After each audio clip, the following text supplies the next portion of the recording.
Hello, ladies and gentlemen. We are live once again with the Economancer and a great friend of mine. His name is Daniel Shahan. So I'm going to give you a brief breakdown of this man. So Daniel Shahan is an actor and a producer currently he's competing against, other people. His MFA, which is a Master's in Films and Arts, correct? Yes. Um, at the USC School of Cinematic Arts. So, he's a big deal. He was homeschooled by an abusive parent, feeling trapped and alone without the human interaction schooling normally provides. He began to find a connection to the outside world through viewing films and became determined to create a moving communications himself. It's beautiful. He began to emphasize public speaking, which not only are you good at public speaking, you're very good at public speaking. We have a little bit of a backstory for that. At age 12, he went into Kidcaster's public speaking competition, giving him the opportunity to interview the world #1 tennis player, Andre Agassi, for Fox Sports. Okay, look, he's really, really good, but I think you're bragging about that a little bit too much. You know what I mean? You continued your pursuit in public speaking through high school, becoming a national champion in dramatic interpretation of literature. That sounds amazing, by the way.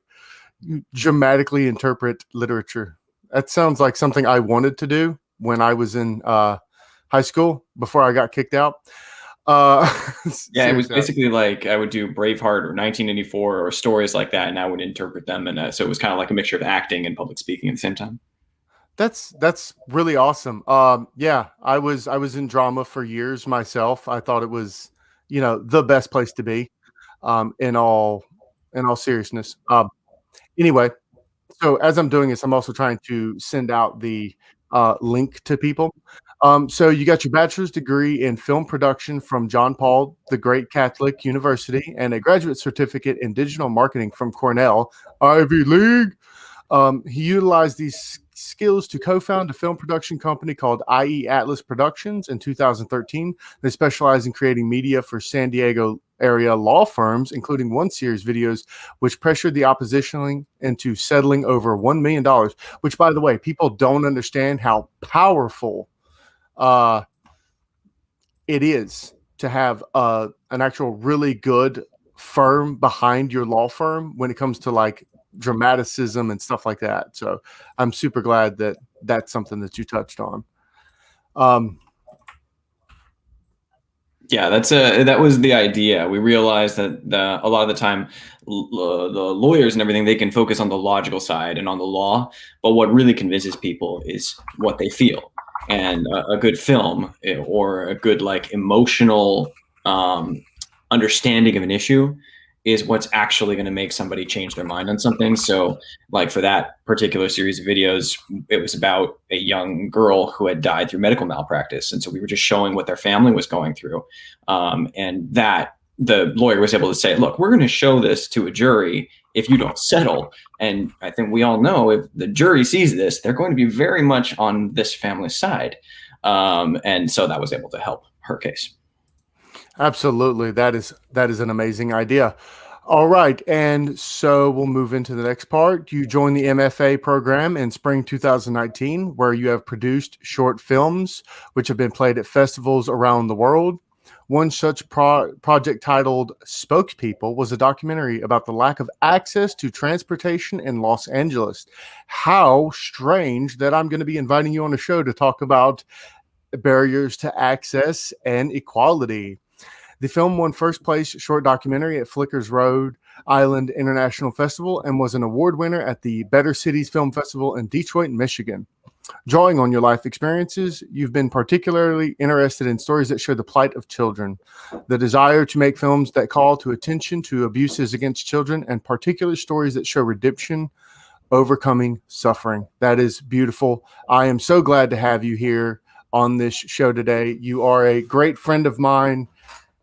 And let's just start off with the most basic of questions. How are you doing?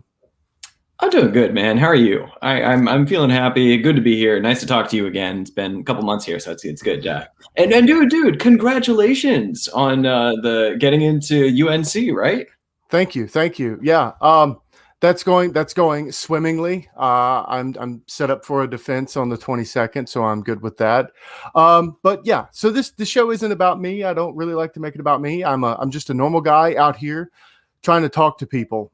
So to those who haven't watched, or to those who are coming in, late on this, I'm the Economancer, and it's my job to teach people the sacred text of the Economicon. But one of the biggest things about the Economicon that's underrepresented in today's modern culture is inequality. Now we see it everywhere, that there's income inequality, that there's racial inequality, and all of these things, but a lot of this comes from the academics. And I read the academic literature, and I go through the academic literature on my actual show. But what this is doing is reaching out and talking to real people and their real experiences with inequality, and understanding how that fits into a little bit with the academic literature. But overall, this holistic approach of understanding and talking to people and figuring out how inequality has affected their lives. There's been an episode on veteran inequality. There's been an episode on, traveling to other countries and inequality. So today we're going to be talking, obviously, about film and inequality. So I guess the most pressing thing, obviously, is tell me about this short documentary about this lack of access to transportation, because that sounds like a perfect example of inequality. Yeah. So I'm glad, because I didn't think we would really talk about that, but it makes sense. It totally fits in with the topics you're talking about here. But yeah, that documentary, I was producing it. It was directed by a friend of mine from my class who had his life. He felt he had his life turned around when he was able to make his own bike and then use that to get around Los Angeles, because he didn't have enough money to afford a car. And so he would use a bike in order to get to jobs and stuff. And so he found this whole community of cyclists in Los Angeles who were experiencing similar sorts of things. Either they didn't have money for a car, or they didn't want to take the time to go through traffic and stuff, and the costs, especially in Los Angeles or big cities where it's so much traffic that it almost is as fast to just ride your bike. So he found a whole community of people who were doing that. But at the same time, what they were finding was that many cities, like for instance Los Angeles, have extreme barriers to being able to walk or ride your bike somewhere in the city. Like for instance, a lack of accessible bike lanes. And so that documentary kind of went into how there are these communities of cyclists and pedestrians in Los Angeles who are trying to get around through non-vehicle transportation, and yet the dangers that they wind up facing. Like, for instance, we interviewed a young, well, I guess she was her son. And we interviewed a woman whose son, who was a young man who was killed while riding on the streets in Los Angeles. He hadn't done anything wrong. He was riding exactly how he's supposed to do, but a car came up behind him, knocked him off, and killed him. And so we were going into how that's actually quite a common thing in Los Angeles and in quite a few other cities that don't have safe access for pedestrians and for bicyclists, and how would be a much improved system if you could make it more equal.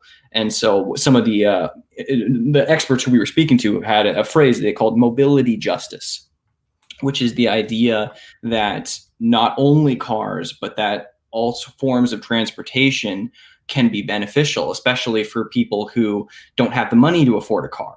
And so giving them access to a bicycle, a safe bicycle, enables them to be able to attain what they need, like their jobs, be able to get themselves up off their feet and be able to succeed that way. And so making that sort of access, they called mobility justice. And that was kind of what the film was about. That is perfect. And that's the stuff that we like to talk about here, things of that nature. Now, I will say, on a personal note, I'm not a big fan of any time that takes whatever, fight that's going on and say XYZ justice. I don't like that, because I don't think it's necessarily justice, because justice assumes that there's nefarious actions being taken. So it automatically assumes, something. Whereas the principle of charity is be like, well, the council's probably not thinking that because that may be a minority of individuals and so on and so forth. So justice just seems like a bad word. Plus, anytime you say justice, I associate it with like critical theory, which again, Right. if that's your thing, that's fine. I understand that. It makes sense. I've gone through the critical social justice theories pretty heavily, probably more than most people that espouse it. But anyway, so let's get back on to Well, topic. let me quickly go back Okay. to that, just because one of the things that they were focusing on was how if there's going to be change, a lot of it comes from the actual city itself. So it's a Yeah. government issue. Like you can't have the community can't create bike lanes because they don't own the space. The only people who can do it is government, and when it's government, that is when it's an issue of justice, because if they're not offering it to the community, then they are denying justice to that community. So if there aren't bike lanes, the claim would be that it was unjust for anyone except vehicles. Right, but again, that it's weird to say that.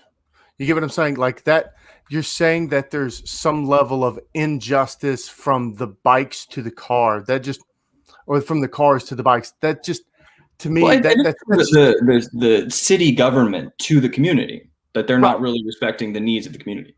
Right, but again, that's a very Foucaultian, or actually Derridian, like affiliation of words, right? That I don't necessarily agree with. Like, I actually like mobility access. I think that Okay. answers both. All I'm saying is, like, anytime you associate the word justice with whatever you're saying, it brings on that Derridian, like, biopower, as well as structure, the post-structuralist arguments to be made, that the structure in and of itself is causing the issue, so on and so forth, which leads into systemic critiques and all that. And like, I get it, I understand that.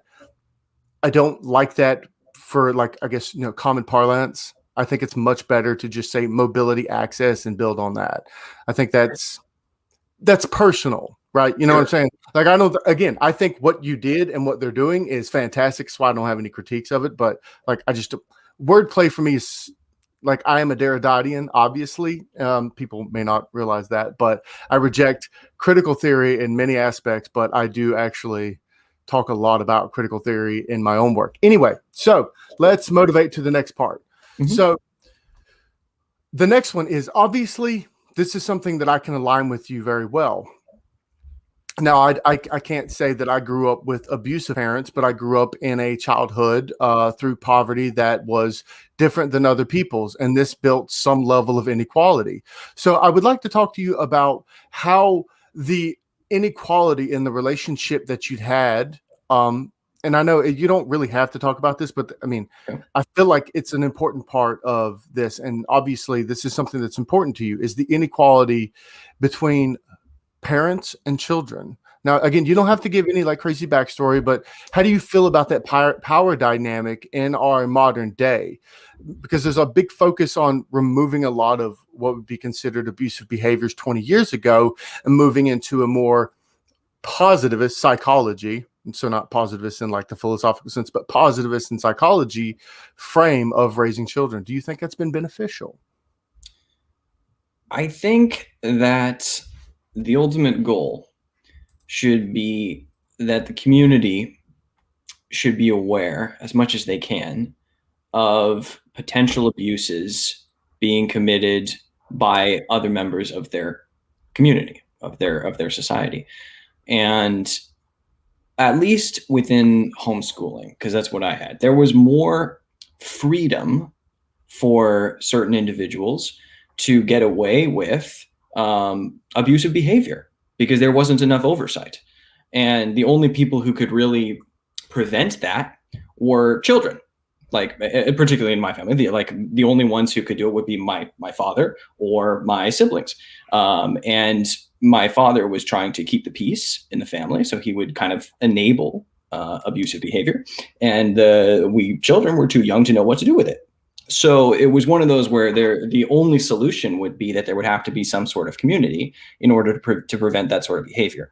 And so I think that it's necessary that people should have freedom to be able to run their lives, but there needs to be the ability to look out for our neighbors as well, is what my answer was. I don't know. Does that answer your question there?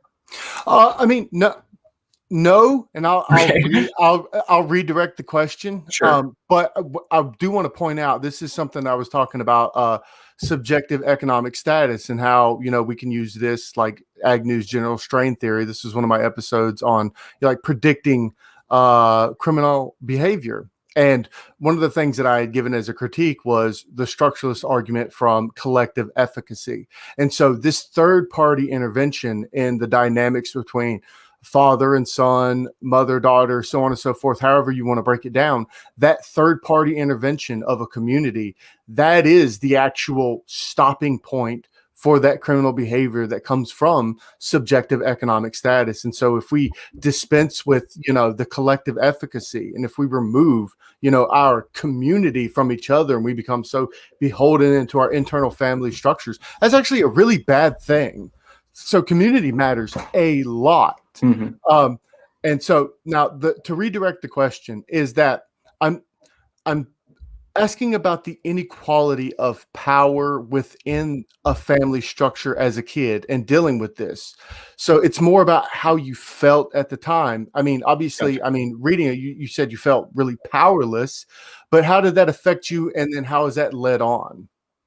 So for me, I think one of the things that I've noticed is that people in any situation adapt their expectations to what they think can be attained within that situation.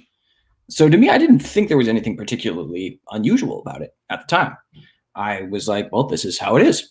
And I adapted and dealt with it. It was only afterwards that I would see other experiences. You go to undergrad, I have gone to this current graduate school. I went out into the workforce and everything. And each of these different experiences were nothing like what it was growing up. And I'm like, wow, so growing up was really, really abnormal. And so I didn't know at the time that I was supposed to actually do something like, hey, this is crazy the way that that we're being treated and the way that you're shaping our minds. And so I think that I didn't notice something wrong at the time. And so I don't know how to answer your question other than that, because it was only afterwards I started to realize there was an issue there. I mean, no, I think that's reasonable. I mean, even now, I had obviously a different experience because I had, I went to public school, so there was obviously different levels of expectations that was given. So I Yeah, didn't and have there's a certain accountability. right. So there was just different experiences. So you could have one experiential mode of being for school, and then you have another experiential mode of being towards home life, so on and so forth. So I do understand that, at the time you probably may not have realized that there was anything. And then how that's affect you has probably been like, it was a thing. Do I really need to, harp on that? I can just move past it and get on with my life. But that doesn't mean that it's not a part of you, because Right. obviously it's motivated you in many areas of your film, which is going to be the next topic that we get into. And I'm Mm-hmm. going to tie it into that. So uh, I remember I was working and teaching, consumer behavior and marketing, right? And so one of the big things about marketing, there's two places that are blowing up: it's blockchain and experiential marketing, the experience of the market, right? And so I was working with a guy. He wrote all of these autoethnographies by going to all of these different festivals, right? So all these beautiful festivals, meeting all these people, talking to them. And, it was like, these are really expensive. And he was like, why would anybody come to this? The music isn't really that good. Most of y'all don't even like it. But they were like, well, we just love the experience, right? So as a filmmaker and someone who puts their personal experience into the stuff that they're doing, how is inequality from what you felt? Now, I know you said you didn't really have much to say about it then, but as you've grown old and you're able to give yourself out to the world through your work, has that experience been a part of your experiential treatment of film? I think very much so. Yeah, I think because when I was growing up, the only people who I really had to connect to were my siblings. I started to develop very pretty, I would say certainly at the time, and hopefully continued, but very close relationships with them. These were my humans. They were my people, my pack, if we want to go with like the way an animal would behave. And so I connected with them, and I still to this day, when I see someone that age, because that's how old I was at the time, I want to make sure that they are well taken care of. And so I notice when things are being done to children, both like when there are positive things, and I'm like, wow, you treated that kid so good. Well, that's awesome for you. Or if I see a kid being hurt, I mean, it crushes me. Like when I watch a movie, the scenes that get through to me are the scenes where someone, the ones that kill me are the ones where a kid gets hurt. Because I'm just like, oh my God, how can we do something about that? So I want to make films that address that because it's what emotionally most connects with me, and what I hope to show to others. And so maybe I can't necessarily make the arguments about, oh, here's how we should deal with abuse against children, but I can at least show people what the emotion the child would be going through might be, and then they can connect the dots and go, okay, well, I need to be part of the solution, whatever that solution might be, to make sure that children don't have to go through that. Absolutely. I think that's a great place. I think, film is probably the best medium, film, music. Obviously, some of the new forms of social media like TikTok and stuff like that, those can be like really profound and powerful for you. Even so, I'm a comic book guy. I love comic books, and I always felt comic books were really, really powerful for me. So I want to touch on that, like how movies hit you, right? So I don't know if you've ever seen the movie A Quiet Place, right? Oh yeah. Okay. First 5 minutes of that, and I actually have a rule. I actually finished watching this, but the rule is anything happens to children, I cut the movie off. I can't do it. Like it literally, you can say trigger or whatever you want, but like it gets to the point I won't watch a movie if I see a child get hurt. And in A Quiet Place, when I seen that happen to that little boy where, he was just playing with a toy, like you empathize very heavily with this kid. He just wants to play, and then it triggers it, and then he dies. And I was like, I actually walked out, and my wife had to pause it. It talked me into like 30 minutes into watching, because I was like, no, I'm not watching it. And she's like, it gets better. And I was like, I don't care. I'm not watching that. Like, that's a heartstring that I don't want smacked. So if that's what you're bringing to the world and you're forcing people to watch, and I don't mean forces and like literal force, but if you're forcing people to watch that and being reflective, even if someone is, abusive, if they get that reflected at them, I promise you, it'll change their minds. This is just, it may not change it immediately and it may not change it perfectly, but I've seen it, with my own eyes, where someone's going to reflect on something through film and, books, and they'll go from a 10 to like an 8 to a 7, even if it's a marginal impact. I think you're making a huge impact, because just one point of change is all the difference that it needs for a young child. You know what I mean? So let's bounce into the next part.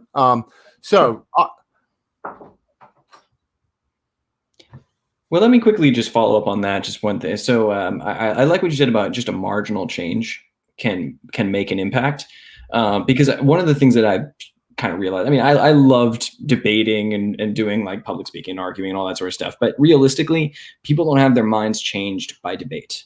People only change their minds when they emotionally feel that they might be in the wrong place and they should modify their position. And so if, like you said, like a 10 to an 8, if something can emotionally change someone so that they go from that 10 to that 8, that changes where they will have to put their logical perspectives, because emotion always comes first for us, then the logic. So if a film can emotionally move someone, that also can change the way that they would think. Absolutely. I talked a lot about other critiques of subjective economic status as a crime determinant. One of them was the intuition model from Jonathan Haidt. Intuition comes before post hoc, post hoc actualizations and post hoc narratives and stuff like that. So yeah, intuition, emotion. If you can affect that, that means the elephant's going that way and the rider's just going on about his way. So yeah, I definitely get that. So I'm hard pressed to say that you haven't faced inequality. within, film industry, because this is kind of another one of the things about this show that we're trying to talk about is like a lot of people point to very specific forms of inequality, but inequality is actually one of the broadest things that happens because everyone is unequal. Right. In all facets of life. So how these impact us can be different, and they can be small and they can be major. And there are obviously other systemic factors that we can look at. But I want to know, how has inequality factored in with your work as a master's student in film and arts? So I think that your point about how inequality can take so many different perspectives is accurate. For instance, the main ones that people would point to would be income inequality or racial inequality or gender inequality. And at least when it comes to race and gender, obviously I am both white and male, so I don't have as much inequality, or if anything, I to a certain extent benefit, but I certainly am not disadvantaged by my position as being white or male in that point.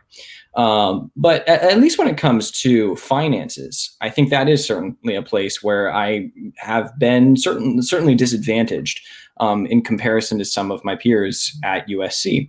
One of the things that we find is that in order to make a career, you need to have proven that you can create fantastic works.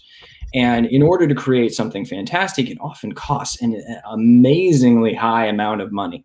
So like, for instance, as we're going into thesis projects right now, so MFA theses, I have no money. I don't have any spare money. So I don't really have the ability to do one of these $30,000, $40,000 short films that would get my name out there. And some of my peers do have that. And that's one of the other things that you notice too, is that when we first come into the class, a lot of my fellow classmates are from China, and their parents are paying 100% of their tuition because they're from wealthier families. Some of the poorer families from around the world are unable to make it to a school like this because they don't have the finances to get in, but the wealthier kids do. So we wind up with an advantage both to get into USC, which is one of the higher ranked film schools. So you have the advantage if you have money to start out with. And then even once you're in, you have an advantage if you have money to make one of these better films, which can then jumpstart your career. And it's very difficult to rise up that economic ladder if you didn't start out with some sort of money. Okay. I think that's a great jumping off point. Man, there's a lot to unpack there in the realm of inequality. So, especially with economic inequality, because this is something that I've talked about a lot. Economic inequality is a very, very powerful issue in our world. And I don't know a better way to say this, but reading Weber and, Veblen, as well as, even Karl Marx, even if you don't think that income inequality is necessarily a negative impact, it definitely impacts everyone's life differently. And it very well could impact, subjectively. So in your example, that is a major determinant of your mobility. And Right. so this is what I like to talk about, is I don't really care so much about the income inequality. I care about the ability to be mobile. And if the income inequality necessarily depletes your ability to be, mobile intragenerationally or intergenerationally, that's a big, big problem. So how has your university dealt with this? Or have they? I think that there are some conflicting things that they've done. For one thing, any for-profit venture is going to ultimately gravitate towards some form of profit. And so when I mentioned like the Chinese students, I think they do favor a lot of these Chinese students who have proven that their parents can pay for it. And like I remember when I was in the entrance, like admissions questions and everything, they're like, can you pay for this? Which I think is a fair question to ask, but if I had answered no, it would not surprise me if they wouldn't have admitted me, because obviously they can't really accept someone who can't pay for it. And so there is that leaning towards trying to find the people who can give them money.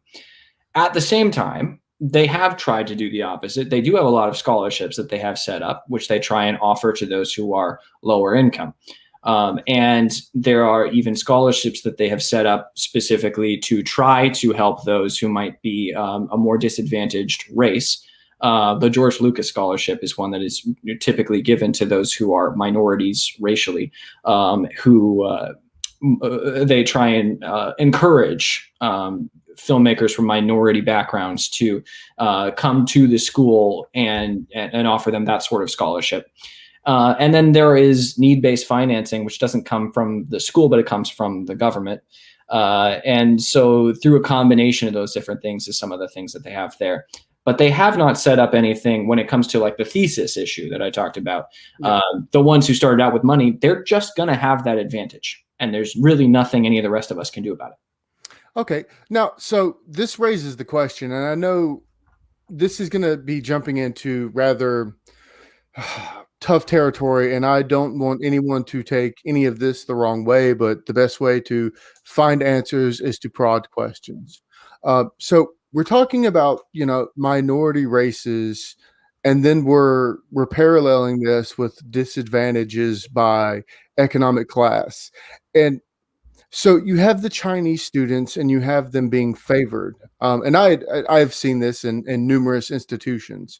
I've seen it to the point now, depending on where you fall under critical social justice, you could fall under, the biopower of the Asian is as white, and therefore Asians are not a minority because they have white passing, so on and so forth. And so when we're talking about this minority and paralleling it or having a dichotomy with this wealth inequality, how is that working out between, okay, so you've got party inequality, status inequality, and income inequality. Now, typically people break down status inequality. That's where the racial inequality comes from, because it usually lands in the race or party, depending on, the theory. So, and I know this is getting really broad, but very rarely do you come across a question like this. So I'm trying to break it down as much for you as well as other people. Sure.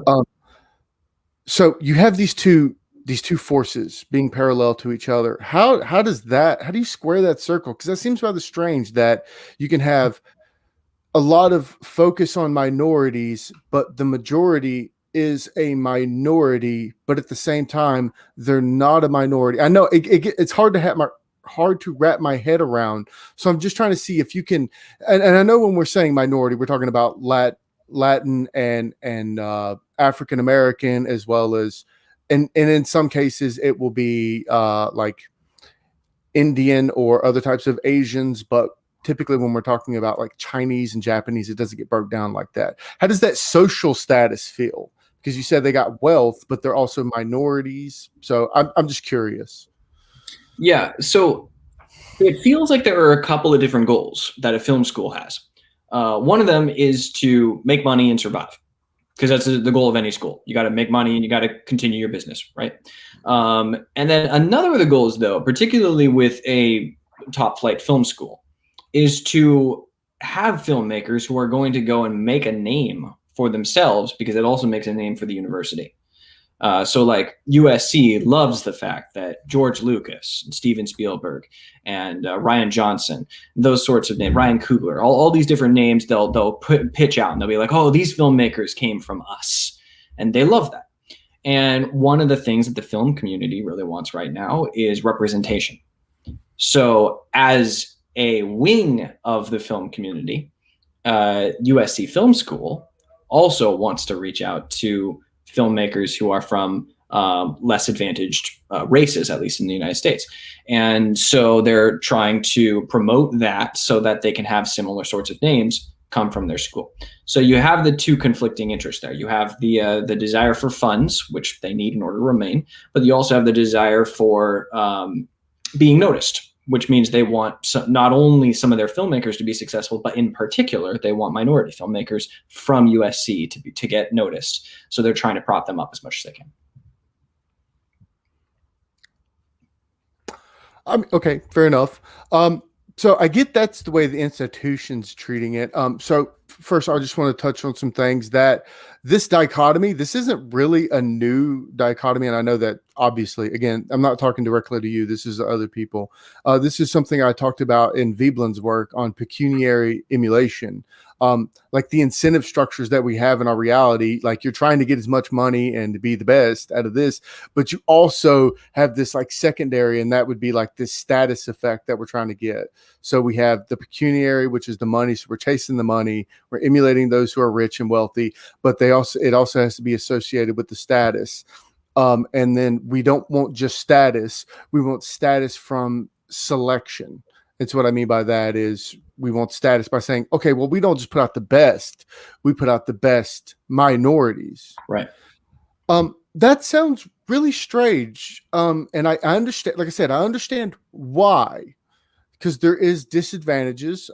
If you buy that argument that there is disadvantages based on race, but I guess the Marxist in me wants to say like, okay, well, you're not establishing a change, you're just going through this pecuniary emulation, and so there's no material changing. You're just trying to prop up somebody else. Like the Marxist in me doesn't like that. It feels like it's too divisive. Where you're not letting the proletariat build up, you're keeping them divided. So I know you're not a Marxist, but how do you feel to that critique? Like this is too divisive. It's getting away from the reality that we need to stop pecuniary emulation, that we need to build against the bourgeoisie. And the only way to do that is for us to come together and stop fighting. And definitely don't be promoting treatment through racial when we have wealth inequality that seems to be a much greater effect and actually probably coincides a large part with that. I see both sides of the issue here, because I would agree with you that ideally we would get to the point where as a society we value everyone, whether you are white or black, yellow or any other color, whatever color you want to call it, whether you're male or female, whether you're trans, non-binary, any of these different differentiating factors, that we would all treat each other equally. That's the ultimate goal. But I also see the value in trying to help those who have been historically disadvantaged.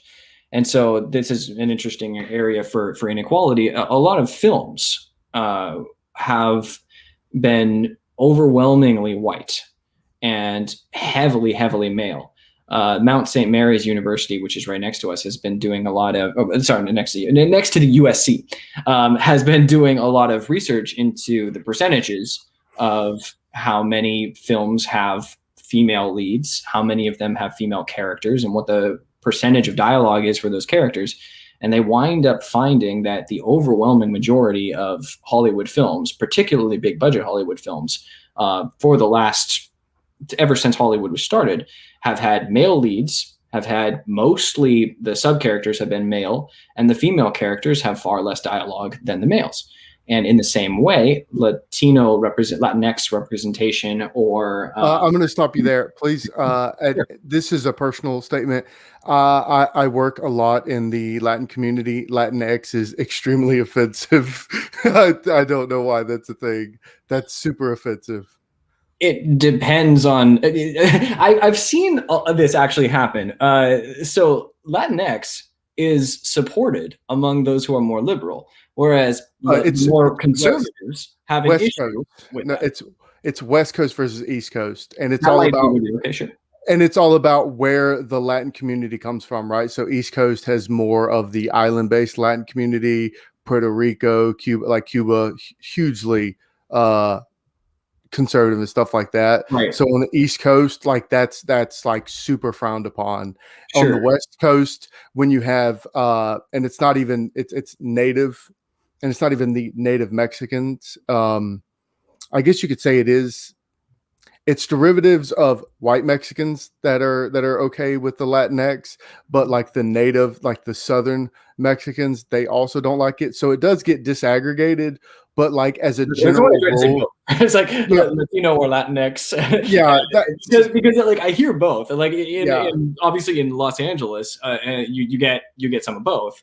And right. so some of them certainly specifically requested, wait, why can we please be called Latinx? It's a more inclusive. And yet I also hear the other side that, oh, but that's a change from the actual pronouns, which was supposed to be Latino and Latina.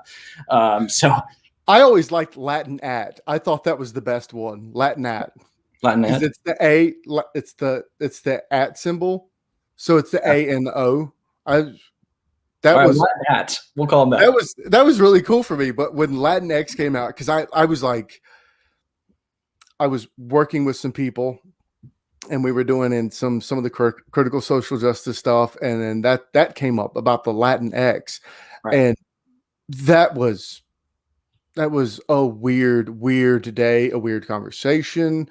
Um, and I didn't mean to stop you purposely to be a dick or be like, no, don't say that. I actually wanted to make a conversation about that because that's not something that's in normal parlance on a lot of this stuff, because that's later in the readings. But I just wanted to talk about that because that is weird and it is separated in the Latin community. So Yeah, anyway, I've seen the discourse going back and forth, and so I always try and say both, just because whoever the listener might be, I hope you say whichever one you would desire to be called yourself.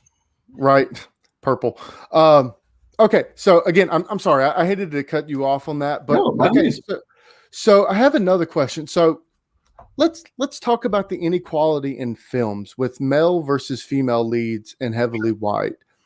Um, okay, so let's say that that's true, that blockbuster films tend to be male dominated, right?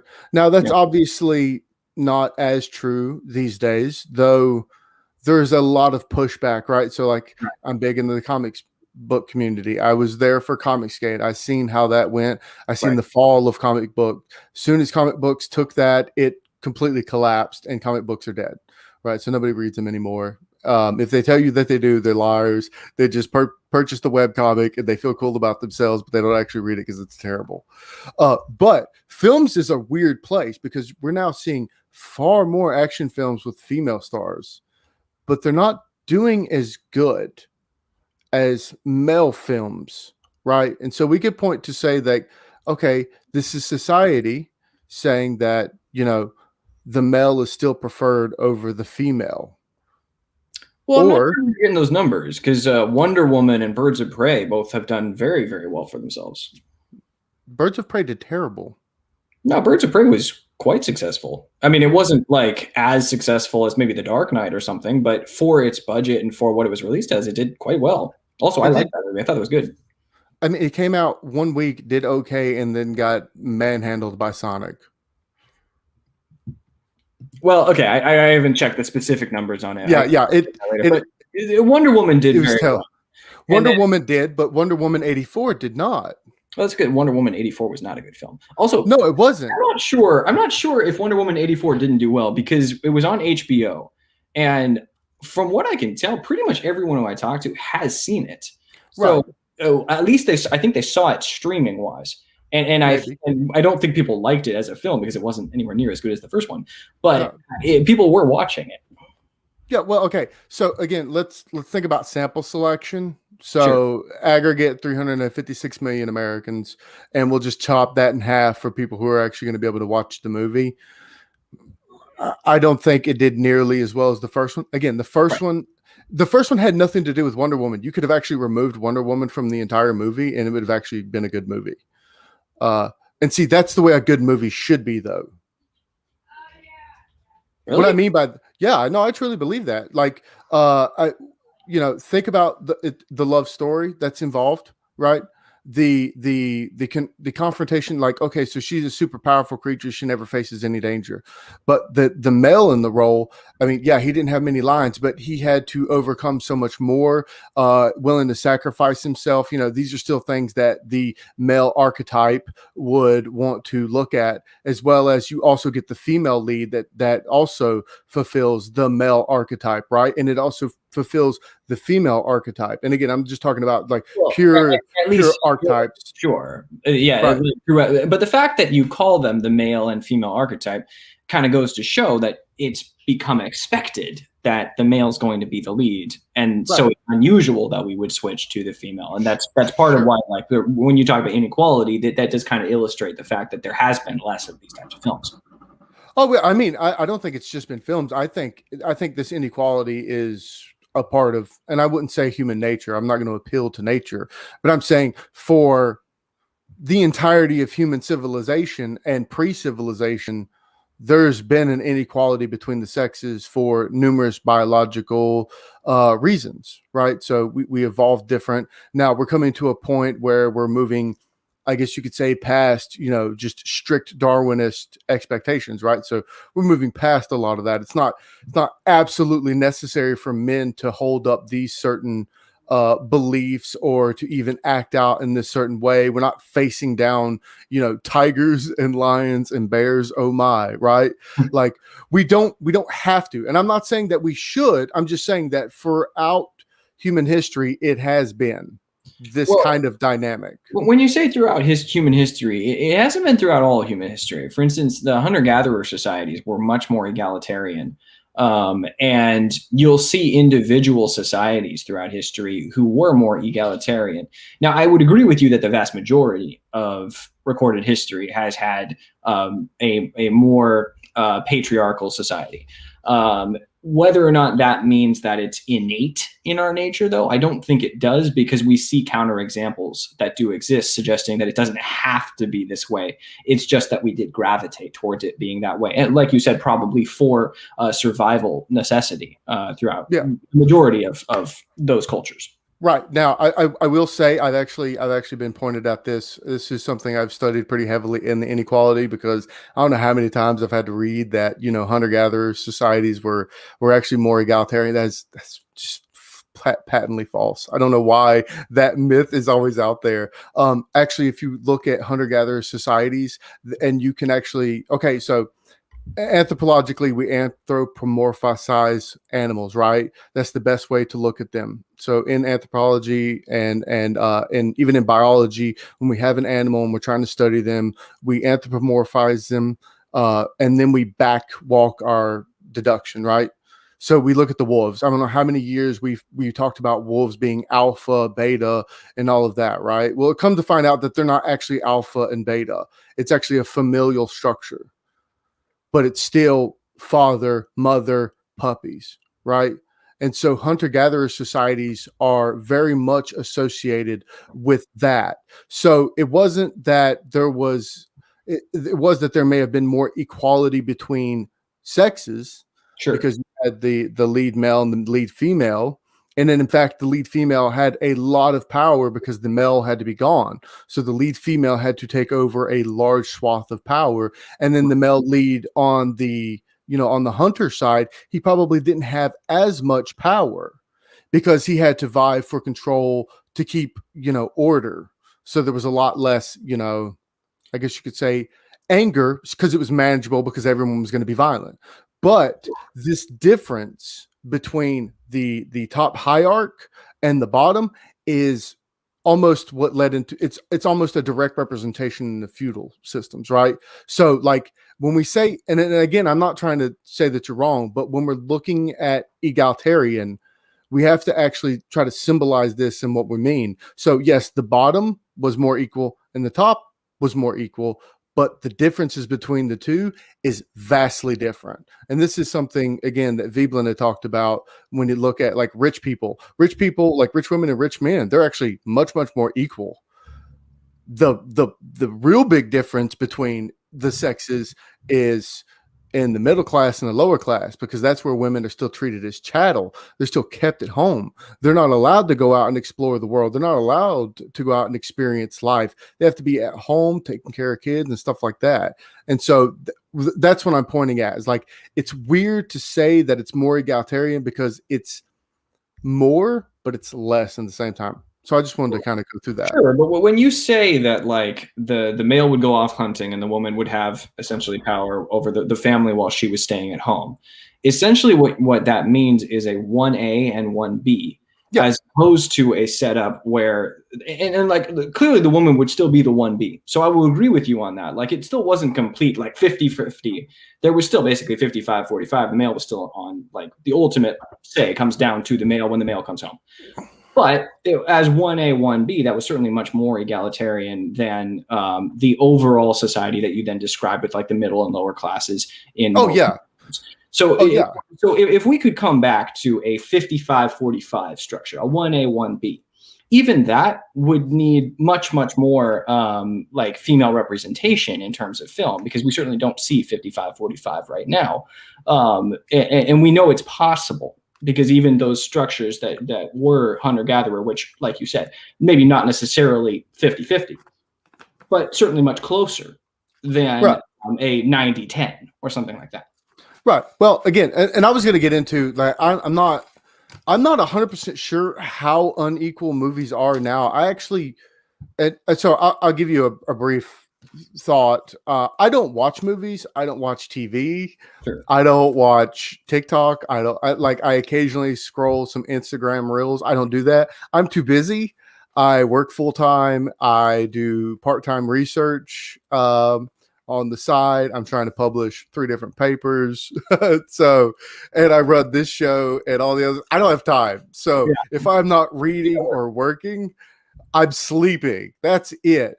But when I do get to watch a movie, I legitimately don't know of any, like, for every one male movie, there's probably like 3 female leads, which fine, doesn't bother me. I don't really care, but it's something that I've noticed for like 10 years that's massively different. So we're coming up on an hour. We have a guest. So, guest, if you would please, I'm going to check something new. I'm going to see if this guest will make a comment. Do you have a question? Because we're getting to wrap up pretty soon. I don't want to take up too much of this great person's life. But if you do have a question, please send it in real quick before we jump off of here. And if not, it's always that one person that watches me. I promise you, I'm pretty sure it's a stalker, and they're just sitting there going, "Hey, Joe, you're looking good today." I know they're not. Breathing. You got to have the breathing. Right. Absolutely. Absolutely. Hey, I want to get a hold of you more. I really enjoyed this conversation. I don't think we got through as much as I wanted to, because, you're such a fun person to talk about, and this is a terrible show to have you and I here, because I'm other people I can interview. Little side routes about hunter-gatherer societies and stuff. Right. Anybody else I can do an interview with, and I will say 2 sentences. They'll have a 15-minute dialogue. I can go in with 2 more sentences. You get on here and I'm like, we're gonna have a conversation. All right. This is gonna be a battle, but not in a bad way, not in a debate. We had just points. It's all right. I thought it was really good. But seriously though, I want to thank you a lot. This means a lot to me. I mean, I hope you enjoyed it. I will definitely jump up. I'll get some more questions, because I think we just jumped off on the films. We just jumped off on gender. I mean, we still got gender. We got race to run into. We've got all different other types of inequalities that we can talk to. You shared something with me about your life that I'm going to hold dear to, and I want to say thank you about that. I'm glad about the work that you're doing, first with the documentary on transportation mobility assistance or mobility justice. But seriously though, I think that was a great thing. I'm really glad you did that, and I really respect what you're doing in film and trying to get this marginal change, even if it's just that at people's emotional level when it comes to children. And that as a father and as a person who who went through many things in life. It may not have been what you dealt with. I'm not going to sit here and say that I felt abused by my parents by any stretch of the imagination. I love them both. They were wonderful, but there were many different issues that I had to deal with as a child through abuse from teachers. Was actually a very, very abusive part of my life, growing up in a trailer park and then going to a school almost fundamentally full of rich people. Right. So I know what you're going through to some extent. And I'm really glad that you're there. You're going to help the world. And it means a ton to me, man. Thank you so much. Do you have anything else? Oh, no, thank you. This was a great discussion. And once again, congratulations, especially to come from a background like that, have a show like this, and then to get to move on and better yourself with a potential PhD. I mean, congratulations to you. All right. Thank you so much. Hey, everybody, don't like, share, or subscribe. Don't do that. Actually, if you're going to do anything, make a comment, make fun of his pinkness, or that I constantly have a green light roaming over me for some odd reason, because I'm really bad at lighting. I don't know. I ain't figured this thing out. Y'all have a wonderful day. Thank you so much, Daniel, and Thank goodbye. you.